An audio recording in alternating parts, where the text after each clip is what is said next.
Romeo படத்தோடைய audio லான்ச்ல வந்து ஏதாவது ஒரு கிசு கிசு கிளப்பணும் அப்படின்னு சொன்னீங்க. இதுல எதுவும் இல்லையா? நீங்க ட்ரை பண்றீங்களா? அதாவது நான் டைம் தரேன், 5 நிமிஷம் வெயிட் பண்றேன். இங்கே கொஞ்சம் நீங்களா வெயிட் பண்ணீங்கன்னா நானும் வெயிட் பண்றேன். ஏதாவது கடினமா முயற்சி பண்ணி ட்ரை பண்றீங்களா? சரி, அப்போ நான் சார் பண்ணணும் சார். சலீம் 2 வரப்போகுது ஃபியூச்சர்ல, கதை எழுதிட்டு இருக்கேன் சார். கிசு கிசுக்கு பதில் சொல்லுங்க. கிசு கிசுக்கு நான் வாங்கல, மேல அதை பேசுவோம். மேலலாம் வரல, நம்மளே ட்ரை பண்ணுவோம். சரி, புது புது இயக்குனர்கள் வந்து உங்களுக்கு நிறைய கதை சொல்றாங்க. ஆமா ஆமா ஆமா, அத பத்தி நீங்க சொல்லுங்க. இல்ல ரொம்ப யங் டேலண்ட்ஸ்லாம் ரொம்ப அதுவே கிசு கிசுவா தான் நீங்க சொல்லணும்.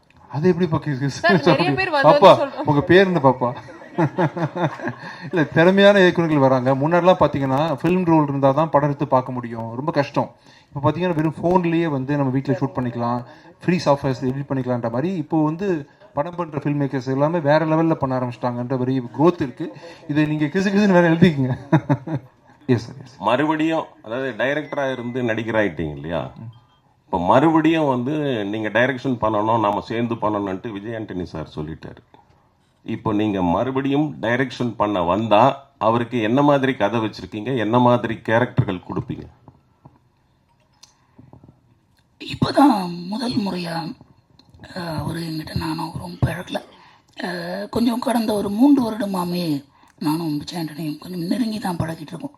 இந்த படத்தில் மூலமாக அவரோட நான் ட்ராவல் பண்ணுறது, அவரோட இருக்கிறது, அவரோட பேசுறது, சினிமாவை தாண்டி நிறைய நாங்கள் 2 பேரும் பேசுறது அப்படின்ற நிறைய சந்திப்புகளும் நிகழ்வுகளும் நடந்திருக்கு.